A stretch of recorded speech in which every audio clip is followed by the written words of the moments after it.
Good morning, Indiana. Welcome to Who's Left This Week, the unapologetically progressive Sunday morning news and politics show for the Hoosier State. My name is Scott Aaron Rogers. I am broadcasting from Bloomington. We have got a couple of my favorite people here on the show as guests this morning, and we'll be welcoming them in here very shortly. But first, gotta make the quick ask. This is an independent media project. We don't paywall any of our content. We don't have advertisers. We certainly don't have any billionaire benefactors. Only individuals like you keep this thing going. It is a foundational principle of Who's Left and the larger Progressive Indiana network that we refuse to hide valuable information behind paywalls in the middle of a political crisis, even if that's not in our financial best interest. So please, if you find value in this work, and it is a lot of work, go to progressiveindiana.net and subscribe at the paid level. It's only $5 a month or $50 a year to help us build the infrastructure that will pop the right-wing media bubble in this state. And I get it. If a paid subscription is not in the cards for you right now, that's okay.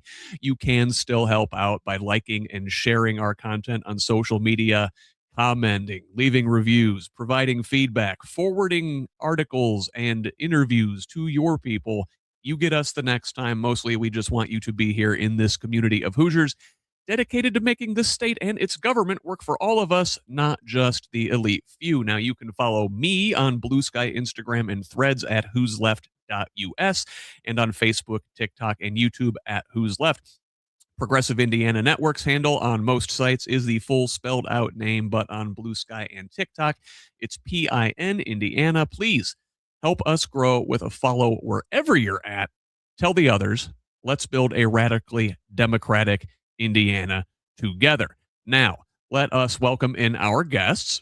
First, a wearer of many, many hats, the executive director of Washington County Community Action Coalition, Chief of Staff to the 9th District Democratic Party, Secretary of her County Democratic Party, and Secretary of Indiana Rural Summit, Regional Coordinator for Organizing Indiana, the Human Hat Rack, Renee Mather. Oh my God. And they're all volunteer. You know, you'd think I'd figure out by now how to do something that got paid one day. Yeah, I feel that deeply, Renee. Thank you for joining me. I love having you here. It has been far too long.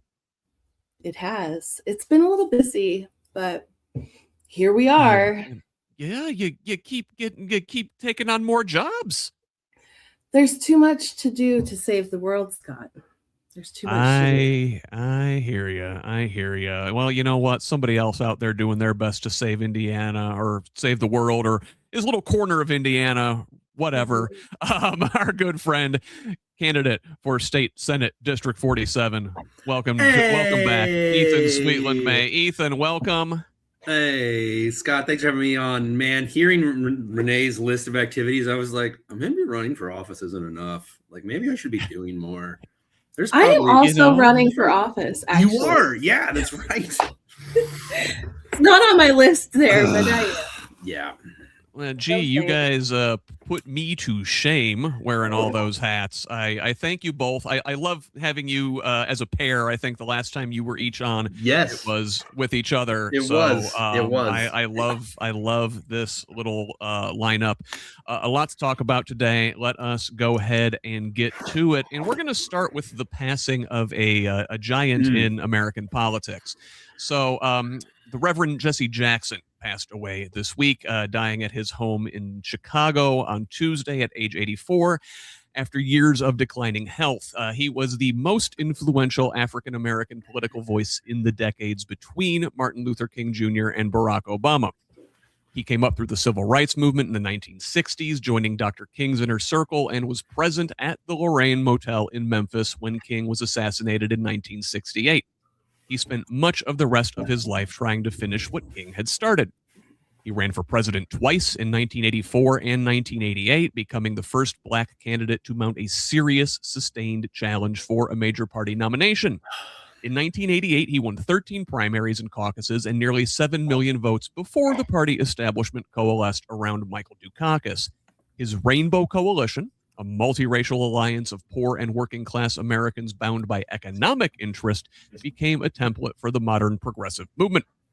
His convention speeches became landmarks of American political oratory. His two presidential campaigns directly opened the door for Obama. Georgia Congressman John Lewis, who in many ways came to surpass Jackson as the most admired living civil rights leader, said so at the time. Obama confirmed it this week, saying, quote, "We stood on his shoulders."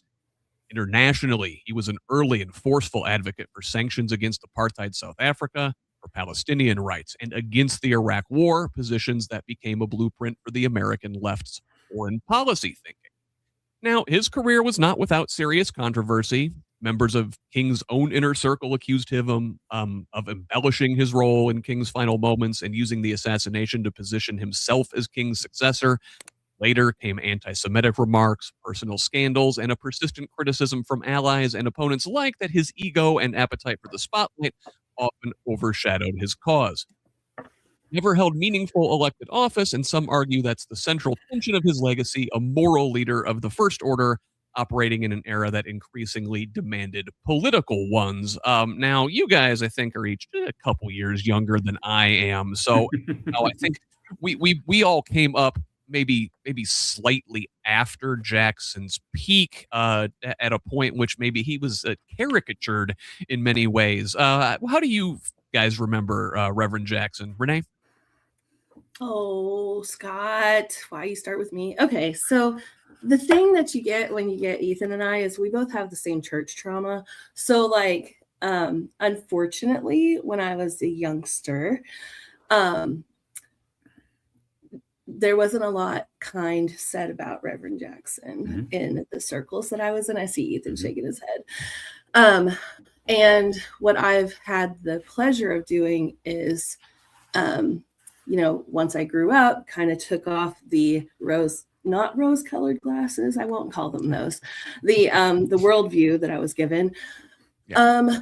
I did a lot of research and have a tremendous amount of respect for Jesse Jackson, what he did, what he stood for, the people that he chose to speak up for. And I think every single person who is doing those things in the world deserve to be celebrated. And so I have more to learn, but everything I hear and have learned so far is just, I have admiration. And I think that one of the things that we should do in our communities is share those things. Like as we come out, because I know I'm not alone. I literally know I'm not alone. Ethan, what do you? I know you know. You're right. And one thing that is a big outlier in my upbringing, because Renee and I come from very similar backgrounds, is that, and I always give my dad his laurels for this. My dad was an ardent anti-imperialist from day one. And so even though we were in this very conservative movement, even though we were in a very kind of religious background, we were the only family in our homeschool group that was vocally and publicly against the Iraq and Afghanistan invasions. My dad always had his finger on the pulse of the imperial instincts of a branch of the American legacy. And the first time I ever remember seeing Jesse Jackson, of course I didn't know who he was Sesame Street. And I'm sure everybody's seen that clip go around, especially because it's being circulated here when it's him saying, "I am somebody," and getting his kids to say, "I am somebody." I have no idea who this man is. And it's a rerun of Sesame Street, right? Yeah. Because there were not a lot of approved shows for me growing up, but Sesame Street we could watch. And I remember my dad seeing that and making just some offhand comment about Reverend Jesse Jackson marching with Martin Luther King. And I was like, oh. And that was literally the only thing I knew about Jesse Jackson growing up. And then when I started learning about apartheid South Africa and, towards the end of my high school career, I learned, about his role in it. And so, I mean, it's fascinating how, at least to me, the impact of people that are willing are always on the front lines of these social issues, of justice, of pursuing it in areas where there's a lot of controversy and conflict. I know that out of apartheid, out of the people who fought apartheid in South Africa, the conflict with other apartheid states or other states that have strong authoritarian governments towards minorities, and the accusations that get thrown around there, and the danger of, do you go too far or have you overstepped? I think that's all really interesting. And it just kind of highlights that real boats rock, real people are messy. The legacy of pursuing real justice will never look tidy. And especially as I hear some of some of the fresh, the old criticisms of Jesse Jackson getting brought up, I just always hope that we have the courage to do what we believe is right and be willing to accept the criticism and consequences that come with it and make wise decisions moving forward. And I really see that as part of his legacy. This was a man who was always on the front lines of justice and pursuing what was right. And you see that, he stepped in it sometimes, and he was criticized. And I just hope we all are able to embrace that kind of legacy of accepting criticism whenever we overstep and not letting that stymie us from pursuing justice where we see it needs to be pursued. Yeah. And, people are messy, right? We're all people. Everybody's got their own stuff. But if you get to the core of it, the message is what resonated. And certainly, the civil rights message, but also, like you said, the anti-imperialist message. And then I've been thinking a lot about the places where the Democratic Party reached a fork in the road in the 1980s. And you think about Bill Clinton and the Democratic Leadership Council and the more corporate wing of the party being ascendant at that time. Jackson criticized that. He wanted to take the party in a more working class direction. He criticized the DLC as Democrats for the leisure class. That's and right. We're very much still having that fight today. Put a pin in it. We're going to come to that later. Can I say one more thing? Renee. Okay, so I also want to say, even when I was younger and felt like there should be more being done, I remember having the thought, if Jesse Jackson shows up, then something's going to be done. So if that is a core takeaway, right? I know we're speaking to adults here, but even when Ethan brought up Sesame Street, I was born in Pennsylvania. We were broke. I had no cable. So PBS was, helped raise me. Yeah. Mr. Rogers. And I remember that. And if we're raising the next generation, it is things like that get instilled. Like Ethan remembers his dad saying that he walked with Martin Luther King. And I remember thinking, even when I didn't agree with what I was hearing in my own home, it was like a comfort knowing if Jesse Jackson was there, that something right was going to be done. Mm-hmm. He understood the attention economy before that phrase existed. And for better or worse, you need to be able to draw attention to issues if you do want to get anything done. So let's talk about something that has been taking up a lot of folks' attention lately, in a way, swallowing all the oxygen in the room for the last several months. But we got to talk about it and move on to this week in the Epstein files. Andrew Mountbatten Windsor, formerly Prince Andrew, having been stripped of his royal title, was arrested Thursday, pictured there, at his home on the Sandringham estate on suspicion of misconduct in public office, marking the first arrest of a senior royal family member in modern history. It's been like 400 years. He was released under investigation the same evening. This arrest stems from allegations that he shared sensitive government information with convicted sex offender Jeffrey Epstein during his time as a UK trade envoy, including confidential briefings on official visits to Asia and investment opportunities in Afghanistan. This based on documents released by the Justice Department. Now, King Charles, Andrew's brother, expressed deepest concern, but said the law must take its course and gave police his full support. Neither he nor Buckingham Palace were informed of the arrest in advance. We should note that Andrew was arrested for insider trading and financial misconduct and not anything to do with his alleged sex crimes. Now, another man who is very much tied into this Epstein web is Les Wexner, Ohio's richest man and the founder of a retail empire, including Victoria's Secret and Abercrombie and Fitch. He built enormous civic and political power over decades, funding campaigns, shaping development, and putting his name on institutions across the state. Now, Wexner gave Epstein sweeping control over his financial affairs in the late 80s, released Justice Department documents named Wexner as a possible co-conspirator in Epstein's crimes. Now, Wexner insists he was defrauded and had no knowledge of Epstein's criminal activity. Politicians across Wexner's home state of Ohio are scrambling to return his donations. His name is being considered for removal from buildings, and the House Oversight Committee deposed him this week. Now, out in New Mexico, they have reopened a criminal investigation into Epstein's Zorro Ranch, a thousands of acre property where multiple women say they were abused as minors, after federal agents apparently never searched it at the time of Epstein's arrest. The state legislature has also unanimously approved a truth commission tasked with filing a public report by year's end. The ranch's history is now further complicated by the revelation that a limited liability corporation tied to Don Huffines, a former Texas Republican state senator currently leading the primary race for Texas comptroller, purchased the property a couple years ago for an undisclosed sum. Huffines' campaign says the family bought it at a public auction, the proceeds of which benefited Epstein's victims and had no prior connection to the property. Now, it's a big club, man.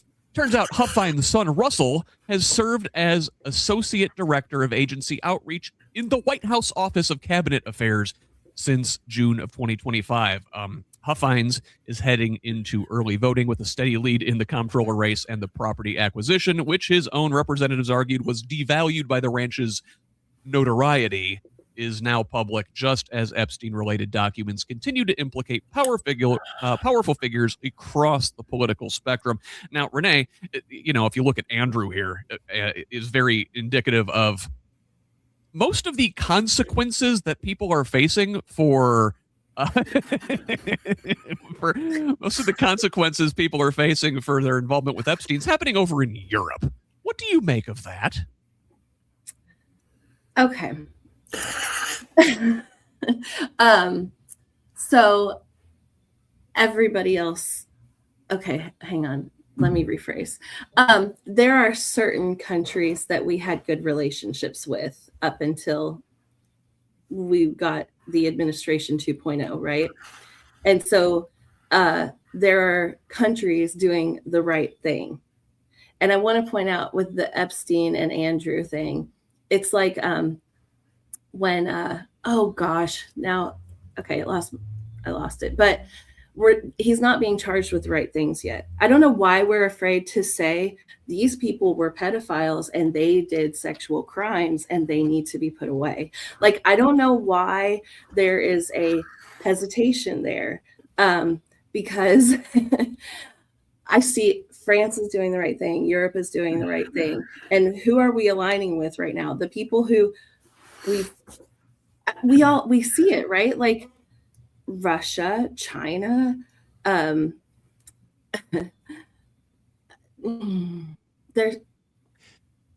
grateful. I am grateful that in our world, there is a country stepping up to do the right thing. And France has done the right thing before for us. France, I know we're talking about England though, but be the example right now. It's Europe, right? I am here for everybody who's ready to call it out before us. I wish we were leading the world on this stage in the best way instead of this embarrassing way. France is investigating their oligarchs beyond just Epstein. They're looking into Elon Musk. Norway has arrested their former prime minister for involvement with Epstein. You're seeing consequences in like Slovakia and places like that. But it's ironic, right, that Andrew was arrested for financial crimes, not the alleged sex crimes.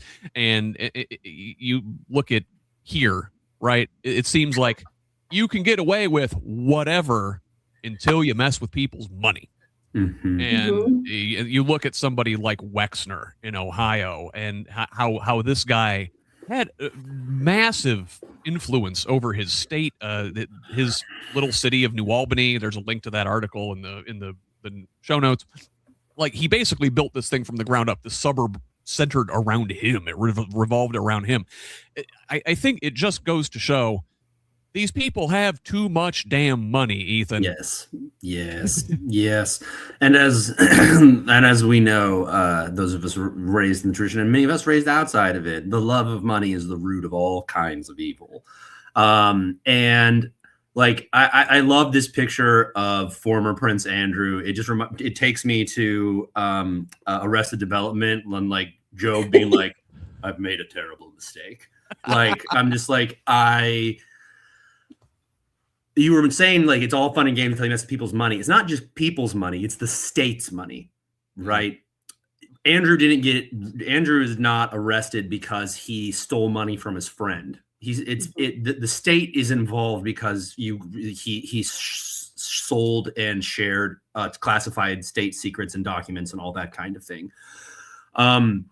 It couldn't be a better example of how our laws are designed to protect the powerful and not designed to punish pedophiles and punish abusers.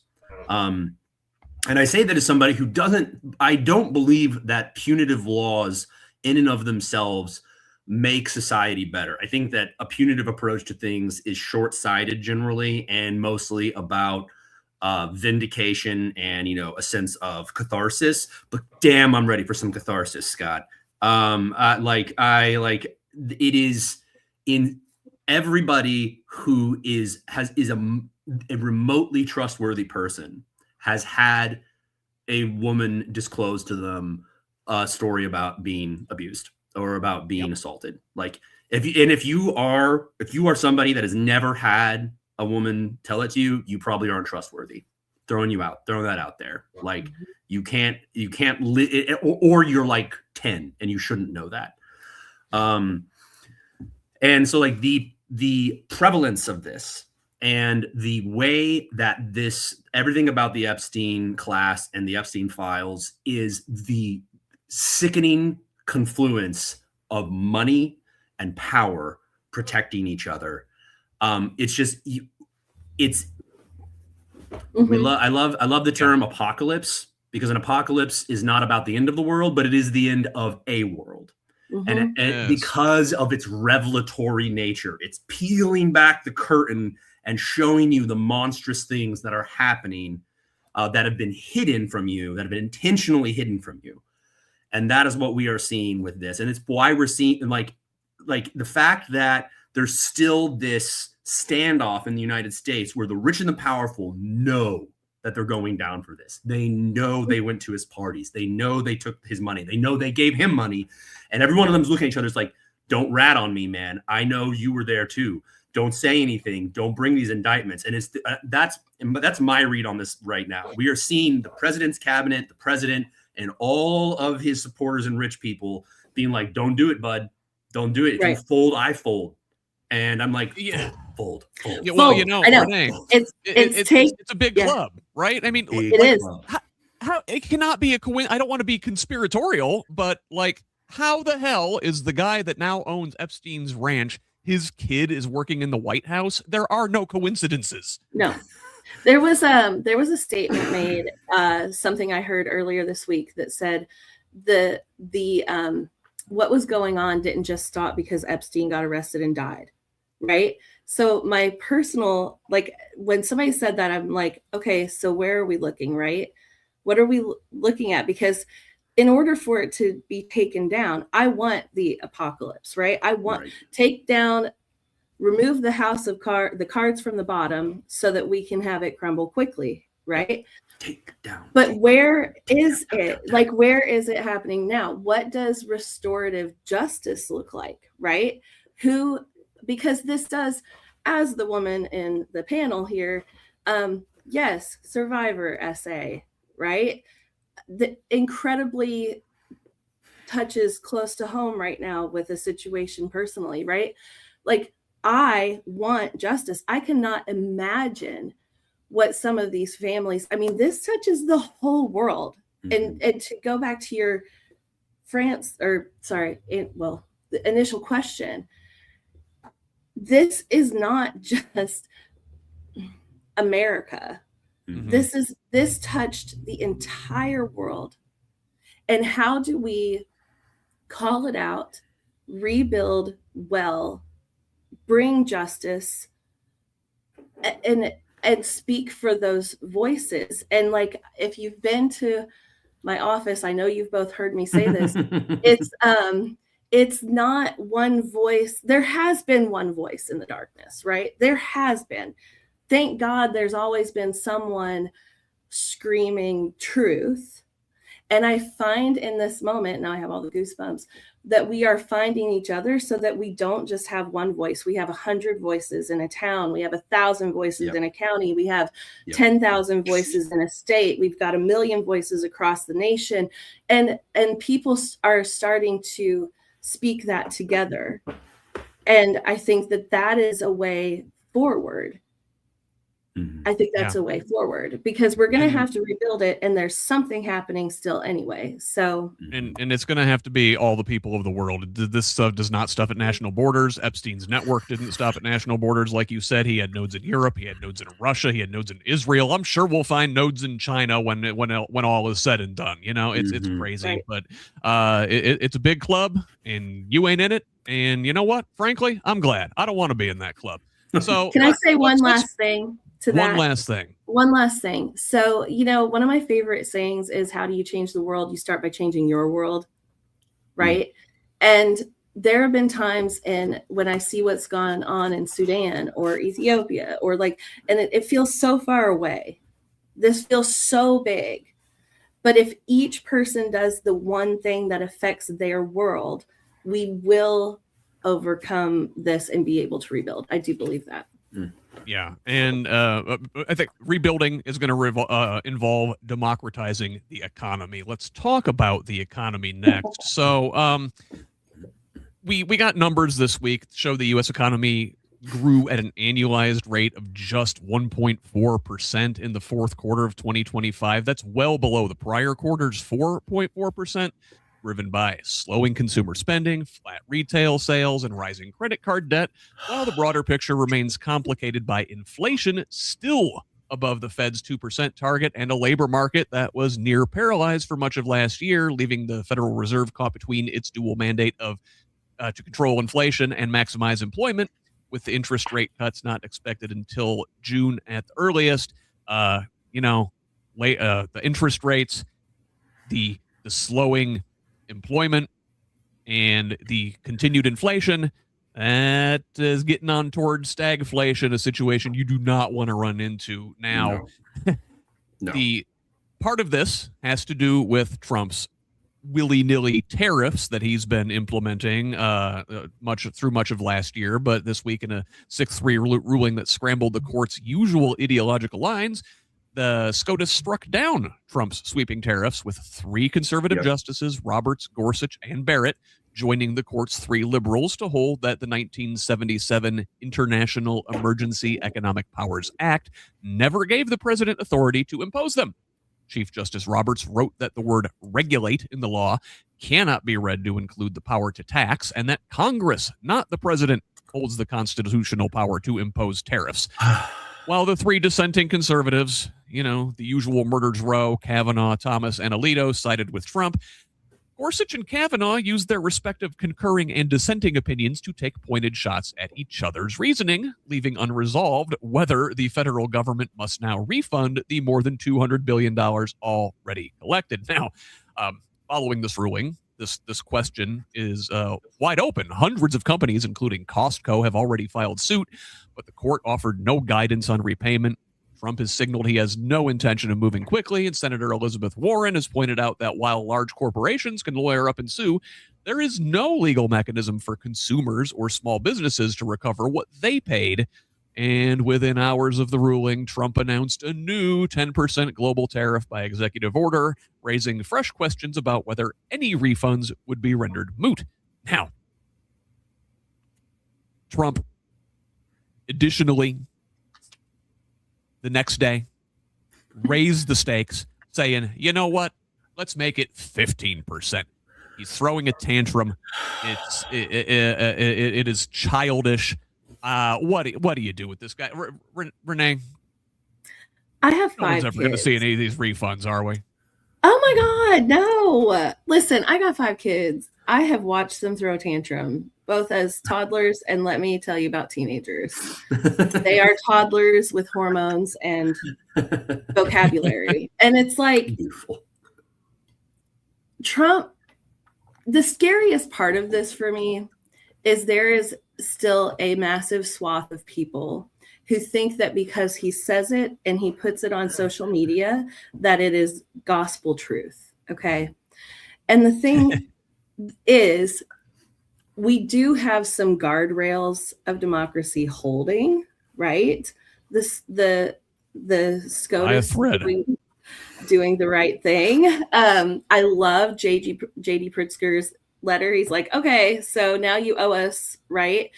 And we're never going to see that. But that's not the point. The point is what did we just say? Money is the root of all evil. However, if you get into people's pockets, they pay attention, right? And so with Pritzker's letter, what he was saying is he was bringing attention to the people who maybe wouldn't pay attention to this by saying, hey, your president and this administration owes you money because they took from you. We know we're not going to see that, but he was drawing attention to it. And if, we have that whole swath of people who think that because Trump said it, that it's done. And if you're going to get them to pay attention to truth, you have to play that game a little bit, right? I'm thankful that SCOTUS did the right thing. Mm-hmm. We're never going to see that money. But I am hopeful that there are enough wise people out there who are going to hold the line so that we don't pay $14 for an apple. Yeah. Okay. Ethan, we were talking about this with the Epstein stuff, right? And how Andrew, his consequences are for financial crimes and not the alleged sex crimes.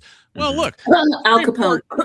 The Supreme Court will let Trump do whatever the hell he wants, but tariffs start messing with the economy, then they're going to put the brakes on them. Right. What do you think about that? It's frustrating. And I mean, it's frustrating as, tariffs are a really important tool in our national economic toolbox. Like Alexander Hamilton, used tariffs wisely to protect infant industry in the United States after we separated from Britain. And the thing is, every Western country that now is like, free markets are what it's all about, it's how we got rich, are all lying. Every single wealthy Western country used tariffs to protect industries that they wanted to flourish in their countries so that they could build up their technology. And then once they had a level of supremacy and control that they wanted, they're like, free trade is awesome. And so that's a whole other conversation. But it is part of this in that the way Trump is using tariffs is like a contractor who is convinced that the miter saw is the tool for everything. Are we planing this countertop? Miter saw. Are we installing a toilet? Miter saw. And it's just like, are you crazy? This house sucks. You can't sit on the toilet. The counters are like this the whole way down because you tried to level them by sliding them under a miter saw. It's horrible. And we're seeing it drive up the price of everything. We're seeing it the only thing that can remotely be said to look good are the industries that Trump is personally profiting from and the people in his circles are profiting from. AI, crypto. These are like the things that are keeping our economy afloat right now. And all he has to do for a certain segment of his policy is for a certain segment of his supporters to say, I'm tariffing all the people that have been stealing from us. But I don't think it's holding water like it did at the start of 2025. I think we are seeing people be like, but why is everything still so expensive? And why is the economy suck? And why is our houses so expensive? It's like I don't want things to be bad. I just want people to realize that why things are bad, and I need people to like see this before we start to turn the ship around. So you can be like, I need you to understand why we got here. It doesn't help if you put your hand on the stove and then stumbled backwards and hit your head on the wall, and you're like, I hit my head on the wall. It's why my hand got burned. It's like, no, I need you to understand that empowering psychopaths to control our economy was a really bad idea. And if you use tariffs like this, it's really bad for our economy. So yeah, we're always going to be in a fight against centralized that confluence of power and money. And Renee, to your point, like, I don't know if we're ever going to see a dime of the money that's been taken from us, but I mean, we can like Trump is, pumping Venezuelan oil and the profits into his accounts outside of the control of Congress. This money can be seized. We can do things to punish the rich and the powerful and take back the resources they're stealing from us, like Chuck Lutnick's son shorting the tariffs so that he can make windfall profits whenever the tariffs are reversed, like they just did. He's going to get 5-6 times the like payout now that the tariffs are being reversed. Again, money that's taken from us is never coming back to us. Yes. Well, hey, let's talk about empowered psychopaths, like you said. Listen, this next one's a long section, so we're going to break it up a little bit. Now, we've got a creeping authoritarianism problem in this country. We are verging on something that political scientists would call competitive authoritarianism, where you still have elections and stuff, but the thumb is very much on the scale if you look at a place like Hungary and Viktor Orban, or Russia and Vladimir Putin. So let's talk about the ways that we are seeing this authoritarian creep in this country. You've got the continued presence of Trump's secret police, that is ICE, right? Now, as you know, we are in the midst of a partial government shutdown involving the Department of Homeland Security. A dispute over warrant requirements is blocking a deal to end this shutdown. Democrats are refusing to restore DHS funding unless Republicans agree to require ICE to obtain a judicial warrant signed by a judge before entering private property, rather than the administrative warrants ICE agents currently approve themselves.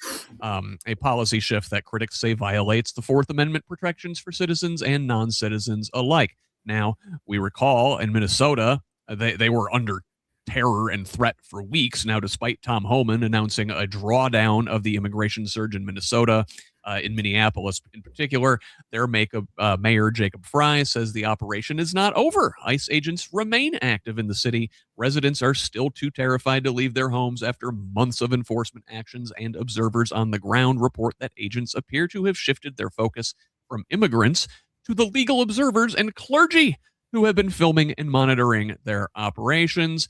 And also this week, there was outrage over a 2-month-old being discharged from the hospital and abandoned by ICE, sent to the border with their mother.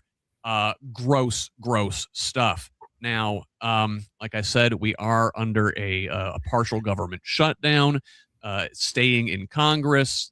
Democrats are against something called the Save America Act that Republicans are trying to push through. This would require proof of citizenship to register to vote and photo ID to cast a ballot. It has cleared the 50 vote threshold in the Republican Senate and has already passed the House, but faces near certain defeat by filibuster, as Democrats are unified in opposition, and key Republicans, including Susan Collins, have made clear they won't eliminate the 60 vote threshold.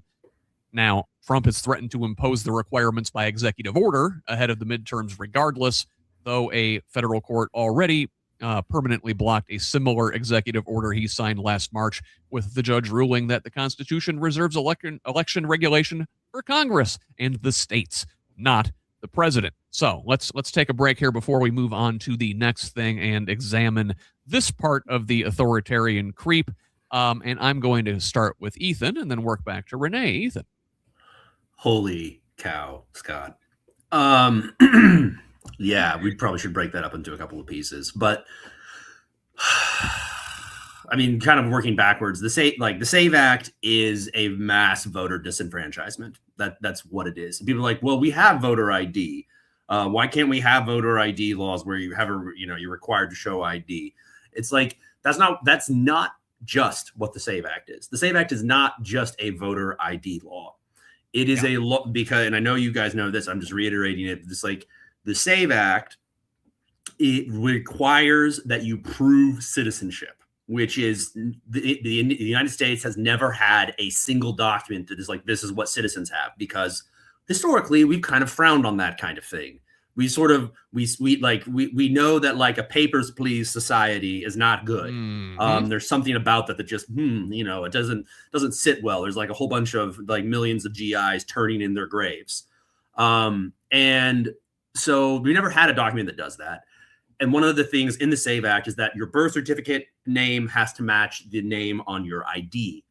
And for about 69 million women who have either been married or have been divorced, those two things don't match. And so if they don't match, you need like a passport, which overwhelmingly people don't have. More than 50% of the country doesn't have a passport, and it's $140. They're expensive to get. Yes, and it's tough to get. It amounts to a poll tax. So the SAVE Act sucks. It is pure voter suppression and disenfranchisement to solve a non-existent problem. As the Heritage Foundation, the conservative of conservatives, the Project 2025 lovers, Heritage Foundation showed conclusively when they went to prove that voter fraud was a problem and that non-citizens voting was a problem. This was their objective, to raise doubt about the security of our elections. And they found, and I just checked this out a little bit ago, they found that 0.00007% of all ballots cast in monitoring decades in over 7 states were fraudulent. And that includes they weren't cast the right way, they weren't, that person wasn't registered there, and, some non-citizen voting. It's like 7 out of every 10 million ballots cast were fraudulent. Yeah. And let's not even talk about like who's casting those ballots illegally. A lot of times it's like MAGA supporters who are convinced they're fraud. So it's like, oh, well, if they're doing it, we got to do it ourselves. Right. Right. Renee, what do you make of this ICE stuff? They say they're leaving, right? They're not leaving. We know what's going on here. It's all PR. It's dangling the keys, look over here, and then they're still doing the damn thing. Right. So our budget, they passed the amount of money going to ICE is like the bigger than any other military force in the world. Like, the shutdown's not affecting them at all. They've got billions and billions of dollars they can still draw on, right? Right. Have we learned nothing like from World War II? I mean, my only hope here is that when you look back to 1933 Germany, right? Anybody who knows history, we have more technology to communicate faster. When we lived in Vermont, I lived across the street from this woman who lived in Germany. And often I would say, how did you not know? Right? Like one of the questions, how did you not know what was going on? And so one day I was at her house and I asked her, what was going on? What was it like? What was World War II Germany like for you? Because she married a military American who was in the military, moved to the United States. And she said that until the Gestapo came to her neighbor's house, they lived in the middle of nowhere in Germany. It had gone on for years. It was about, I think she said 2 months before the liberation. Okay. Oh, wow. 2 months before. And the Gestapo comes to her neighbor's house. She was outside working in the garden, looks next door, and sees her neighbors lined up and get shot. Oh my. At that point is when she realized what was going on. Okay. And if you look at that, 2 months before liberation. And what stuck with me was that she was like, it wasn't on the radio. They were poor, lived in the middle of nowhere, right? It wasn't, they had one radio. It wasn't there. There was no information. And they were getting propaganda, right? They weren't getting the truth. I'm coming back to the question. I feel like, yes, we're touching that similar moment, but because of things like this podcast, news, we've got how many telephones were on Renee Good and Alex Peretti and all of that, right? They're trying to silence, but they can't silence fast enough. So I believe that I'll share a picture with you guys. I know I can't share it with everybody, but there's Justice. It was a little cartoon drawing. It said Justice. And then in America, we have Just Ice. And it's like, okay, for now, but no, right? Because like I said, again, I feel like we're in this magnet moment of people coming together, lifting their voices, holding their phones bravely, calling things out, sharing information.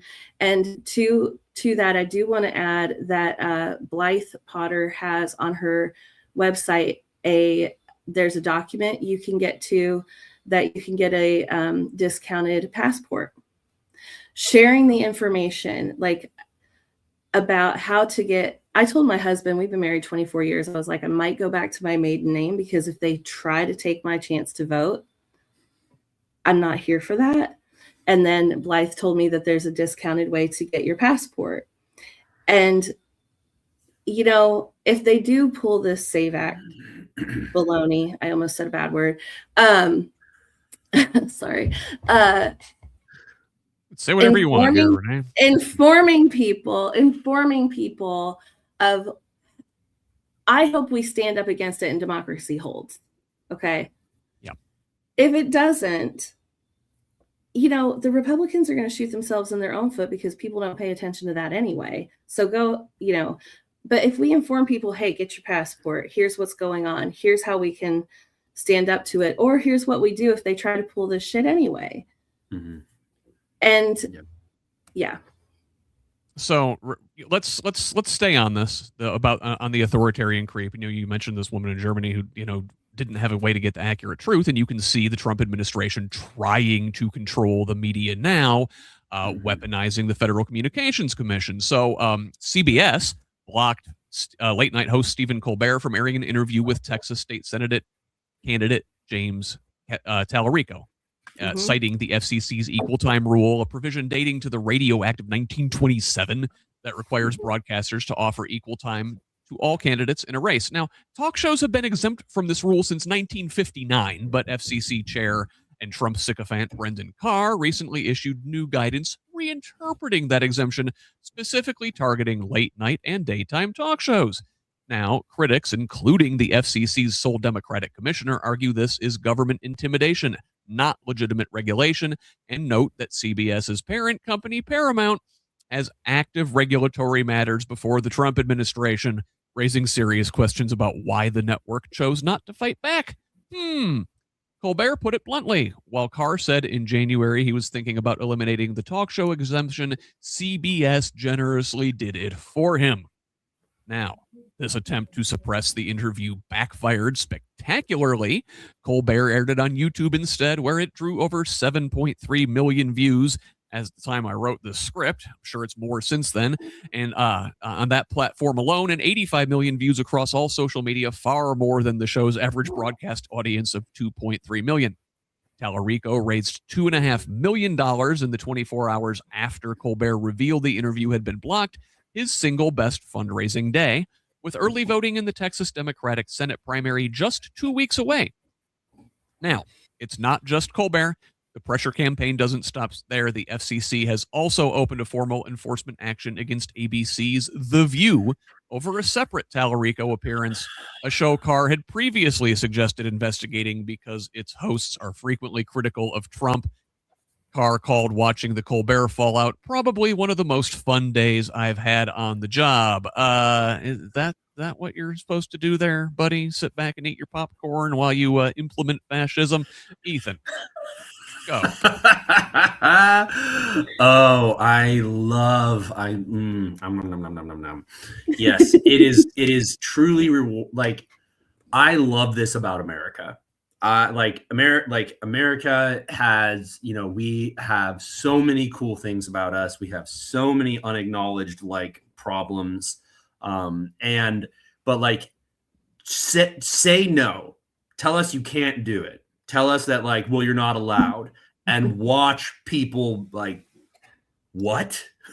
So the efforts of like to censor Tallarico, to crack down on Colbert, right? Obviously 20-30% of the population doesn't matter. They're never going to care. They believe in the social media posts of the president, and that's all they care about, right?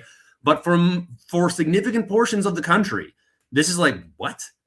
You're doing what? You're saying you can't do what?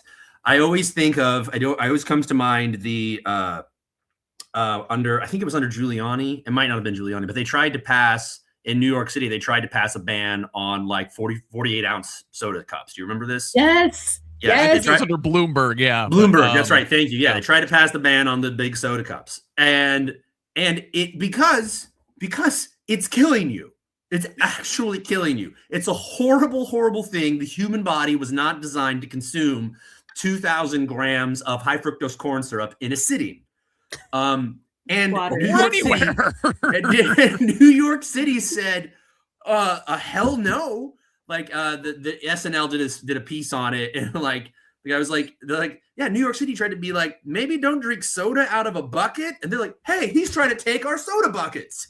Like, so like coming after Stephen Colbert, who even people in the middle and on the right, like, think Colbert is funny, see Colbert do stuff and they like him, believe in his sincerity, and to be targeting his show, interviewing James Tallarico, like maybe one of the most wholesome people to run for an office ever. Like, yeah. I mean, both of those guys are very much, people of faith. They speak about it frequently. Yes. They're, Colbert is honestly a remarkably conservative individual. He's got this reputation as a big liberal, and obviously when you're standing up to the Trump administration, that's going to be burnished even further. But Renee, I think Ethan speaks something here that may be our saving grace as Americans, and it's that F you don't. You don't, I don't do what you tell me kind of attitude, yes. Right? Mm-hmm. Yeah. I mean, back to the 5 kids thing. If you want them to do something, you tell them that they're not supposed to do it, or they can't. Oh my God. No, seriously, that's a great point. So if I'm being completely honest, I loved the interview. I loved what Stephen said the next night. He got on and read the letter by the lawyers at the beginning of the show. And he's like, they said not to read this. And they passed me a letter. And then he reads it because he's like, legally, I am absolutely allowed to read this letter. And, oh man, I'm just like, I'm sitting there. If it weren't for Stephen Colbert at night, I don't think I could sleep. But, maybe I have a question here, but like, I like Jasmine Crockett too. So for a second, it took me, I was like, wait, what's going on? And I watched the interview they did with her saying, hey, your opponent got this amount of time. And what about you? And it's like, how do we have space for all the good voices? This comes back to my own personal thing where I hate a primary. I am hating a primary because I love all the people, but there it does give me hope that you tell an American that they're not allowed to do something, and then they'll go up. And I think most of us, Renee, I think one of our other saving graces is going to be that this administration is just hubristic and incompetent, and their allies in the media, include CBS, are also like, if you're gonna try and spike Colbert, you don't let him have this big lame duck period where his show's going to be canceled and he can go out there and say whatever he wants. What are they going to do? Cancel him? So again, let's stay on this now. So okay, to that point, yeah, go ahead. To that point, Trump got censored from X and goes and starts Truth Social or whatever, right? And it's like, do they not even? It's like they don't even hear themselves. Like they just don't think. Well, Renee, the hypocrisy doesn't matter because all that matters is power and having the biggest guns. So let's stay on this authoritarian thread here and talk about stuff going on at Trump's Pentagon this week. Now, a couple things I wanted to get on the record here. So, they are threatening to designate the AI company Anthropic a supply chain risk, a status normally reserved for foreign adversaries, over a dispute about the terms under which the military can use Claude, currently the only AI model available in classified military systems. Anthropic is willing to loosen restrictions, but wants guardrails against mass surveillance of Americans and fully autonomous weapons, while the Pentagon is demanding the right to use AI for all lawful purposes, a standard that critics note may diverge sharply from all ethical purposes. Now, particularly given that existing mass surveillance law doesn't contemplate AI, and the Pentagon already has broad authority to collect civilian data that AI could vastly supercharge. Now, sticking with Pete Hegseth and his Pentagon, Hegseth invited Doug Wilson, a self-described Christian nationalist and Hegseth's own pastor, to deliver a sermon at the Pentagon this week as part of a monthly worship series Hegseth launched last summer. Wilson's views go well beyond the controversial. He supports repealing women's right to vote, believes homosexuality should be a crime, co-authored a tract arguing that Southern slavery promoted racial harmony and was broadly beneficial to enslaved people, and advocates for a Christian theocracy in which non-Christians would be barred from holding public office or worshiping in public. His ultimate stated goal is a global Christian theocracy, achieved, he says, by peaceful means on a 250-year timeline. Now, critics say Hegseth's embrace of Wilson is part of a broader pattern of religious imposition across federal agencies since Trump returned to office, and a particular problem at the Pentagon, where the Secretary of Defense is supposed to be accountable to service members of all faiths and more, and none, rather. This is troubling in many aspects. I mean, where to begin? Like, okay, first of all, this is the Pentagon. They shouldn't be having religious services in there, period. Should they, Renee? Okay. I was hoping you would start with me. Okay, back to my religious upbringing. I've shared this before. I knew how to vote and when to vote. Let's see. Let me rephrase that. I was told how to vote and when to vote in church. I knew that if there was a voting day, I needed to be there and click the R box. Okay. Like, I know you're not supposed to do that, but that's how I was raised. And so when I hear this, it's that whole, okay, watch the documentary Bad Faith. Every single person in the world needs to watch Bad Faith. There is my pitch. Watch it. It's on YouTube. There's a book. There's a podcast, because it's part of the narrative, right? Correct, Scott. This was supposed to be a nation that allowed all religious freedoms to people, right? Separate from preaching from the Pentagon, telling people that they can't do things, right? So, sorry, I'm trying not to be triggered in this moment, because there's just so much wrong there. And honestly, the thing that's painful, and Ethan is, I'm sure, knowing this because he's running as a Democrat, is at our community meetings in my rural town, they pray before meetings. And that is seen to be some signaling point of virtue, right? There, and yet, where is our integrity? because I'm not seeing it many places by these same people who are saying the prayers at the beginning of the meeting. And it's like, first of all, read up on the Constitution and what we were founded on. Second of all, if you, I'm not being coherent. Ethan, I think you need well, Ethan, let me ask, as somebody who was raised in the church, what does the Bible say about using AI for autonomous weapons system and mass surveillance? Wait. Well, okay. Go ahead. Jesus sees everything, Scott. Oh God. Okay. Mute her. Quite frankly, the ultimate AI has already been there watching my sins every day. So oh my God. I'm sorry. Theocracy. No, let's just good. throw that out there. It's very good. So my first thought on this is, well, like, what does the Bible say about mass surveillance and AI? Well, it refers to it as the beast that comes by land in the book of Revelation. And it dominates militarily and economically. And you cannot buy or sell unless you have the approval of the beast via its mark. Now, these are the kinds of things that John the seer, the one who is credited with writing Revelation, was talking about. He was actually looking at the Roman Empire and its total control over the world, and that allegiance and subservience to its agenda, Pax Romana, where it's peace, it's domination, it's violence, it's exploitation. You had to buy in and be completely subservient to it if you wanted any space in the world as it existed.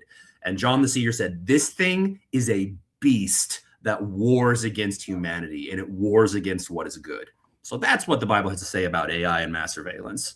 Yeah, I'm glad you mentioned Rome, because and the Pax Romana, and imposing your will by force, and so America notorious for that. We're currently strangling Cuba, right? They're in the middle of a humanitarian crisis, blackouts, food and medicine shortages. Yes. Airlines are canceling flights. Banks are cutting hours to conserve power. After a U.S.-engineered oil blockade cut off the island's last remaining suppliers. You remember, Venezuela halted shipments after Trump captured Nicolas Maduro in January, and Mexico followed under tariff threats. A UN human rights panel has condemned the blockade as incompatible with international law, while critics note the policy is widely seen as a cynical electoral play to shore up the Cuban-American vote in South Florida ahead of the midterms, crafted by Secretary of State Marco Rubio, himself the son of Cuban immigrants. This is while the administration simultaneously pursues broad U.S. oil interests in Venezuela. Speaking of places with oil interests, let's move to the Middle East, where even as U.S. and Iranian negotiators meet in Geneva for indirect nuclear talks mediated by Oman, describing the latest session as more constructive and agreeing on guiding principles toward a draft agreement, the Trump administration is simultaneously deploying its largest Middle East military force in decades. 2 aircraft carrier strike groups, 14 ships, over 10,000 additional service members, and dozens of aircraft, in an explicit warning that military strikes will follow if talks collapse. Now, experts warn that unlike Iran's deliberately telegraphed retaliation after last June's U.S.-Israeli strikes on its nuclear facilities, Tehran has now signaled it would respond in ways designed to, quote, draw blood, potentially triggering an all-out regional conflict. Now, this is all while the Trump administration is simultaneously negotiating a nuclear cooperation deal with Saudi Arabia that would allow the kingdom to enrich uranium on its own soil, a risk that non-proliferation experts say stands in direct contradiction to the pressure being applied to Iran. Now, all of this is taking place amidst the backdrop that Trump is putting his picture on big government buildings all over the place, just like a banana republic dictator. This week, a large banner bearing his portrait and the phrase, "Make America Safe Again," has been installed on the facade of the Justice Department's headquarters on Pennsylvania Avenue, prompting criticism from Democrats, of course, and even Republican former FBI Director James Comey, who noted the irony that the building's own inscription reads, "Where law ends, tyranny begins." with critics arguing the display exemplifies Trump's broader effort to bend the historically independent agency to his personal and political will. So, Ethan, like, here we are. Here's all of it. Here is fascism laid out before us. We've got Trump's secret police. We've got cracking down on free and fair elections. We've got cracking down on a free and independent media. We've got giant military buildups. We've got the man's face going up on the sides of buildings like he's Saddam friggin' Hussein. It's got everything. Do we not see it yet? Mm-hmm. Yeah. I actually, right before we got on for this episode, I was meeting with the Floyd County Libertarian Party at a coffee shop downtown. And the amount of consensus that this is not a progressive conservative fight anymore, that this is boot-licking authoritarians and their cheerleaders versus the remaining embers of a republic, right? Like that's what we are at right now.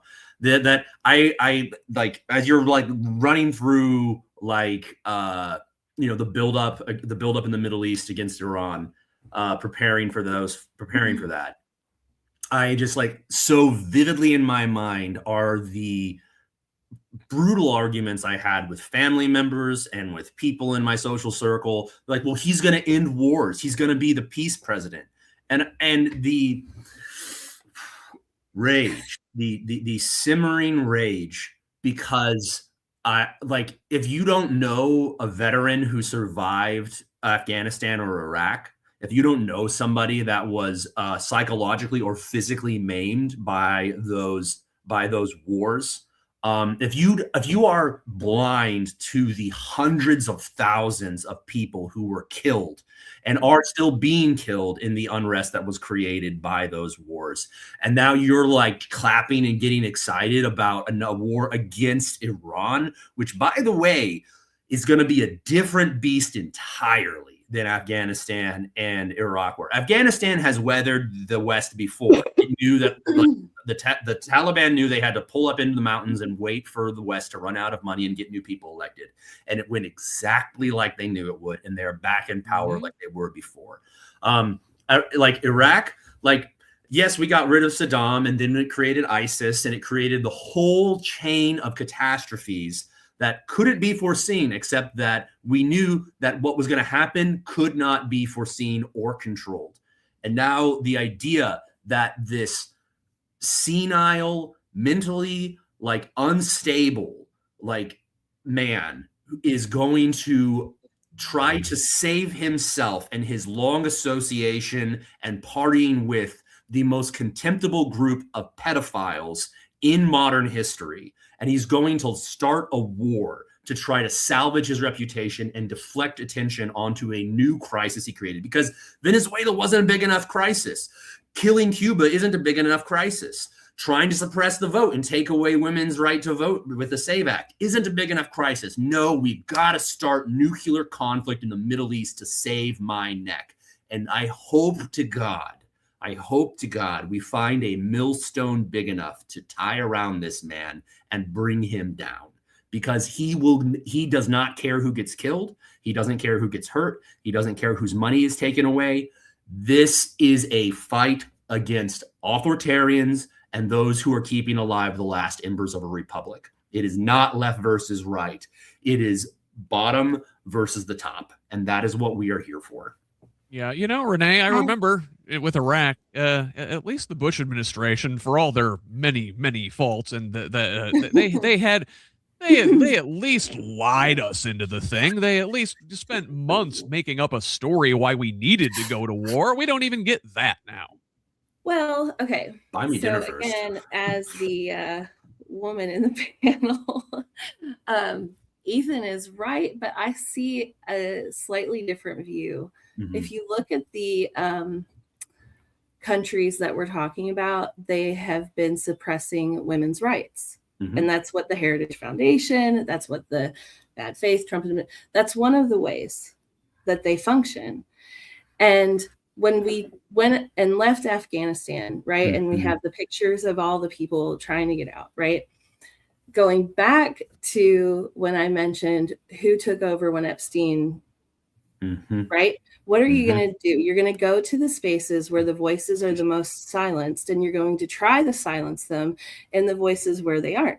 So women specifically, I know we have a lot of minorities in our country that are being attacked in a plethora of ways, but they're trying to do it to women's voices too. And they're using the Middle East. Women can't speak up. Venezuela, women are suppressed. And the highlighting of the woman in Venezuela who got the the Nobel Prize, Nobel Maria Machado. Thank you. Thank you. Oh, that makes it look like, what's it make it look like? Oh, that a woman has a voice there. No. She gave her voice to Trump. Okay. So if we're talking about what we're discussing, I see two things. We've got the behind the curtain, right? You've got Oz you've got the wizard, and you've got people like, I'm going to say it, Aaron Houchin, who sees behind the curtain and wants a piece of what the production is. Because like you said, we're setting up here, we're setting up our military's whatever, right? It's a stage. It's a stage because we have a stooge in office.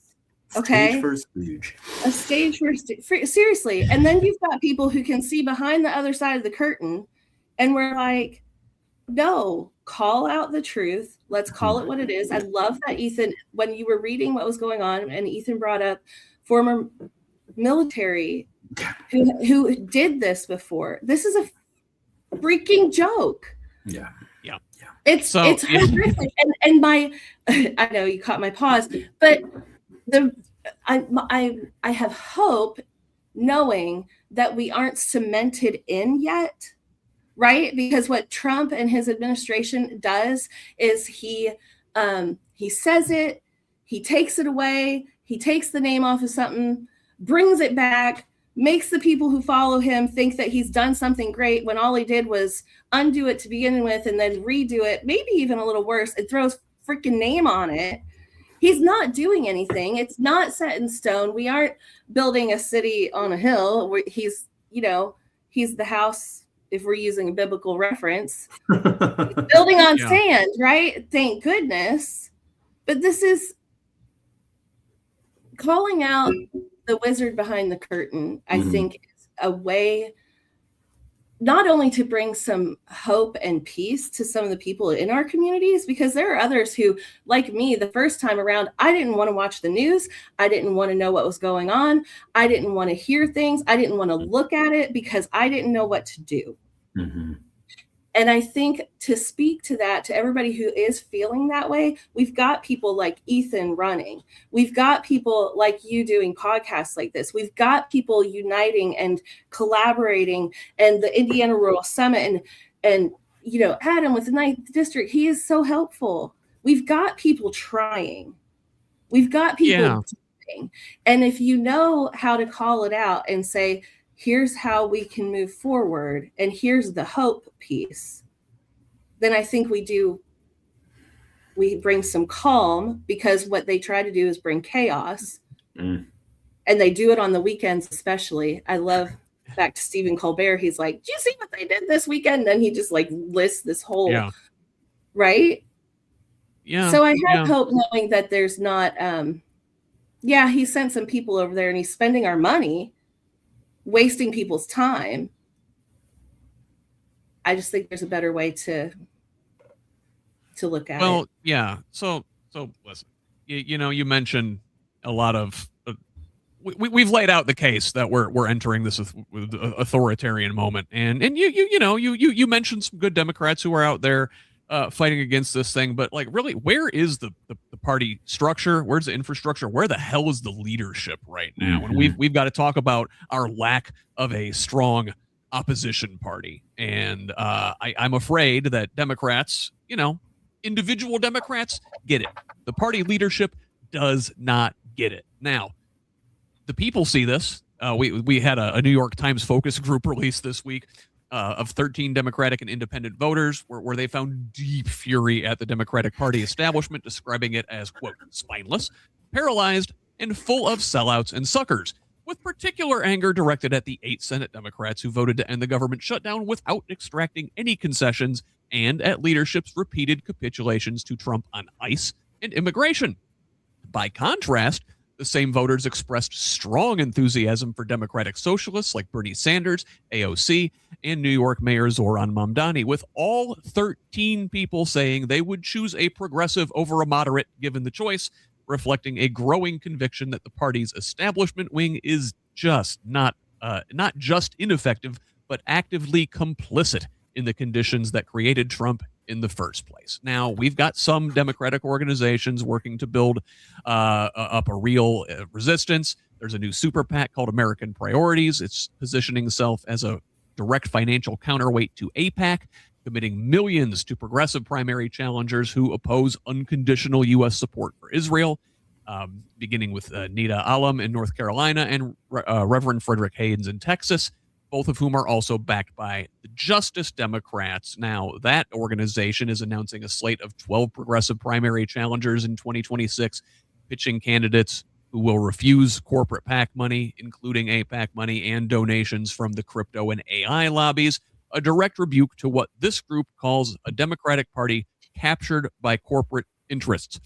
The slate includes former Representative Cori Bush making a comeback bid in Missouri, Sacramento Council member Mai Vang challenging a longtime California incumbent, and Dallas pastor Frederick Douglass Haynes III running for an open Texas seat vacated by Jasmine Crockett. They're all running on the argument that this moment demands fighters, not institutionalists. Well, who's the biggest institutionalist of them all? House Minority Leader Hakeem Jeffries, who late last week got called out by progressive commentator and one of my favorites, Wajahat Ali, who embarrassed Jeffries about his refusal to abolish ICE, citing the agency's plans to convert warehouses into detention camps and barbaric overcrowding conditions.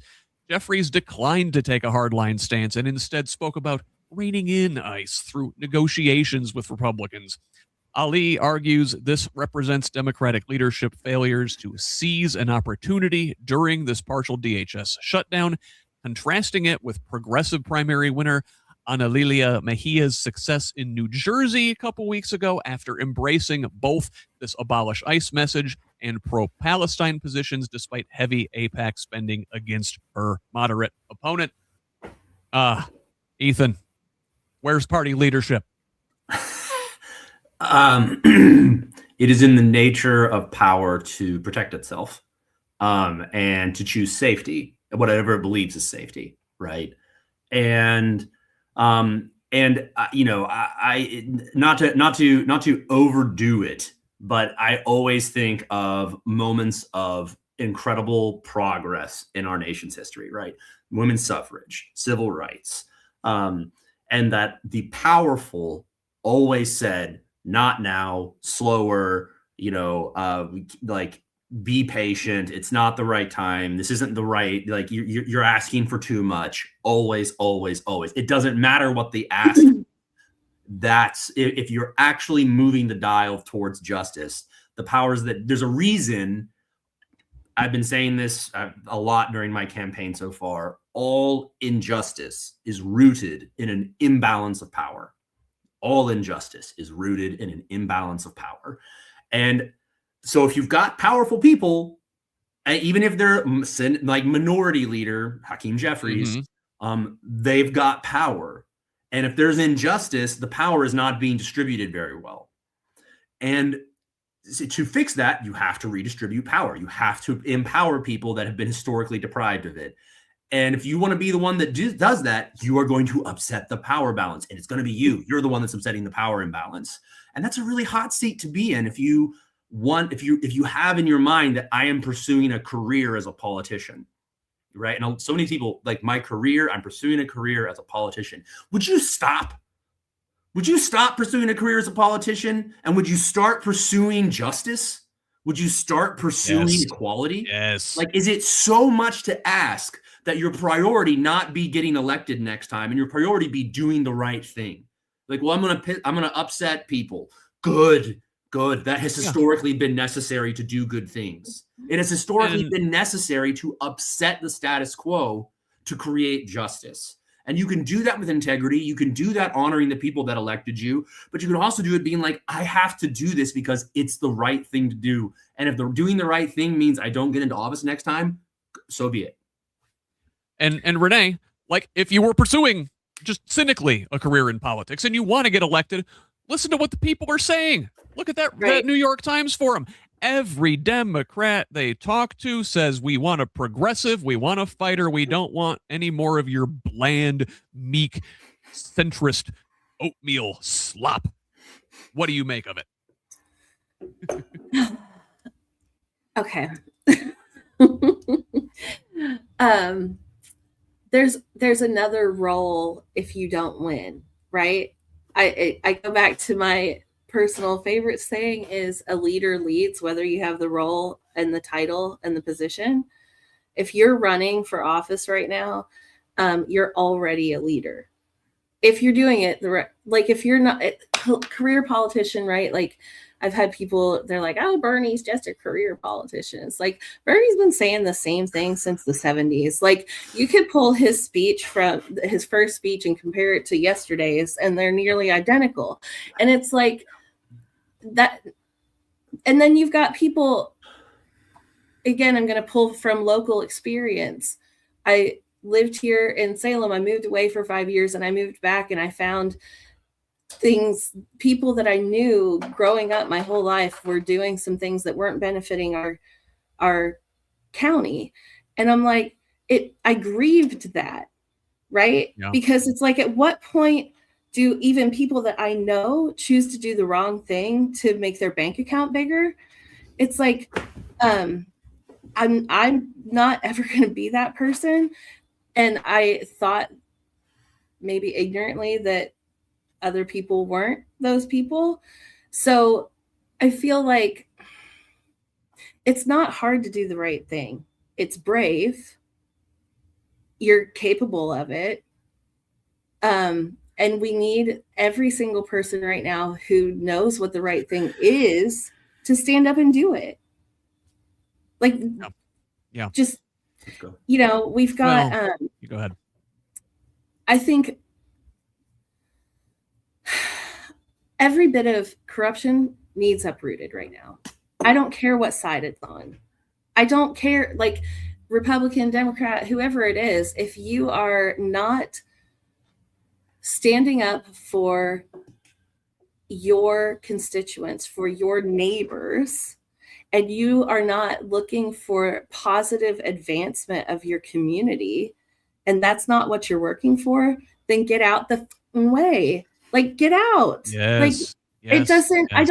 I don't care what your name is, or like, we don't have time for that. We are in, as much as I felt this in the last election, I feel it even more so now. The upcoming election, if we don't make strides forward, if we don't make this a moment where we have some reset, we risk losing our democracy and our futures. And it is absolutely that serious. It doesn't mean every single person needs to be the front face of that, but every positive action counts right now. Mm-hmm. And that's what we need. Yeah, Renee, I think a lot of people are more concerned about having their face on the front of things than about doing the damn work. And let's turn the corner. Let's talk about the intersection of of national politics and what we're talking about right now in Indiana politics, in a section I like to call the crossroads. And boy, we are at it here in Indiana as a Democratic Party. Now, Democrats are seeing an extraordinary wave of grassroots energy heading into the midterm elections. Record candidate filings in Hamilton County, a record number of delegate candidates in Elkhart County. Here in Monroe County, we had more people file to be delegates to the state party convention than we have seats.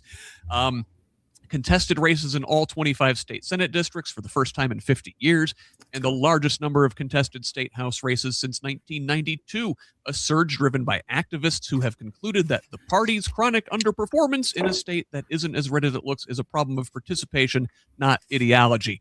But in Marion County, the state's most populous Democratic stronghold, the party establishment is moving aggressively to strangle that energy in its crib because that energy threatens its grip on power. After organizers spent months recruiting roughly 200 new candidates to run for precinct committee chairs and state party convention delegate seats, the Marion County Democratic Party, chaired by Mila Eldridge, waited until a week after the filing deadline and then challenged over 100 of them, citing a party rule requiring that candidates have voted in a recent Democratic primary. Many of the challenged candidates had voted Republican in 2024 specifically to oppose Mike Braun and Donald Trump in that primary in a well-organized but unsuccessful effort. Party leadership had assured organizers it would not comb through voting histories, and the rules explicitly allow the county chair to certify candidates as Democrats on a case-by-case basis. Now, a lot of these folks reached out to Eldridge before the filing deadline trying to get their paperwork in order, but she ignored them, refusing to respond to certification requests and proceeding with the challenges anyway. A subsequent hearing before the Marion County Election Board Friday, described by one organizer as 4 hours of shameless gaslighting, resulted in the removal of dozens of loyal, active Democrats from the ballot after being given 2 minutes each to make their case. The organizers' conclusion: the Marion County Democratic Party doesn't want voters choosing their own precinct chairs and convention delegates because those delegates will choose the party's Secretary of State candidate and would rather keep those seats vacant so they can fill them by appointment, not with people, accountable to the population, but accountable to the machine. Now, I understand you guys are both active in the Democratic Party, have roles. Ethan, you're seeking, an elected position as a Democrat. But, in your case, especially, Ethan, it's got to feel like the brand is working against grassroots candidates like you with shit like this. People are really sick of politics as usual. And people are really, really sick of feeling like even whenever they take the time out of their lives to get involved and to do the work and I'm a delegate this year. I filed to be a delegate. I had to take my lunch break to shoot across town to get to the courthouse to register. It's an investment of time. It's putting yourself out there. It is a building block of building a political movement in our state that has long been neglected. And that people have felt like it doesn't make a difference. How do I make a difference? I don't know how to make a difference. So when we see things like this, it is so discouraging. And I've been following various people who live in Marion County and who have friends that have been affected by this or have been affected by this directly themselves. And it is an open fact that with our primary system in Indiana, people regularly will pick up a primary sheet for the other party because they want to block what they see as the most odious part of the party that they are against. People have been doing that in Indiana my entire life. I grew up hearing about people doing that. I had friends who their first year voting, their parents were like, get a Democrat ballot and make sure that Hillary Clinton isn't the nominee in 2008 because we can beat Barack Obama. But that was I remember that. I very clearly remember that happening. That has been done forever in this state. Both sides do it. So the fact that was used as a basis to purge motivated grassroots delegates from getting involved is, I just want, you're not being serious. And you don't expect to be taken seriously by people that are perfectly aware why that happens and why people that are got their name in the game and are showing up and are running to be delegates. Like you're like, well, how is it that this person didn't vote for the Democratic primary last time? It's like, you know why. So how about you be clear about why you're doing this? How about you be clear about what your motive is in purging these delegates? Because it is undermining trust. It is undermining motivation. And as the imperial boomerang goes, like, this stuff comes back around. And if we have played enough stupid games, can we please recognize that we don't like the prices? Yeah, absolutely. And, you know, Renee, I think this Marion County issue goes back to the state has been the state Democratic Party is run by the same machine, and it has been run by the same machine for 30 plus years now. I want to tie this thing back to Reverend Jackson before, and he talked about the direction of the party, and he wanted to take things in a working class rainbow coalition direction, and was opposed by this Democratic Leadership Council, right? The DLC, Democrats for the Leisure Class. Well, you know, that's the Bill Clinton direction of the party. That's the Evan Bayh direction of the party in Indiana. And the Evan Bayh machine still, to this day, controls nodes across the state. They control the Marion County party through their very large, rotten hog set branch, of which Maya Eldridge is a bud. I don't know. Can you speak to that without getting in trouble? I can only speak from personal experience. So I'm going to go at it from that. There is someone that I value very much who helped make my office here in Washington County possible, who signed up to be a delegate and was one of the people in Marion County who was removed from that and was challenged. And what I found out in that process was, and to play devil's advocate for a moment, you know, they have 500 people.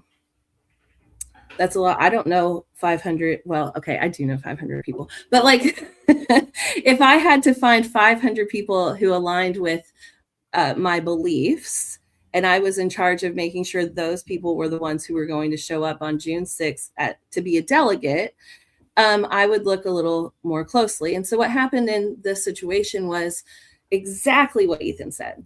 We live in rural communities. I personally pulled a Republican primary ballot because we didn't have a Democrat primary one year anyway. And so I am secretary for my local party and had to have my chairman write a letter of, you know, thumbs up so that I could be put on the ballot as a Democrat. Because in rural areas, it is that thing. It's not just presidential, but, you know, maybe it's our mayor. We only had Republican mayors. And so I wanted to weigh in on that.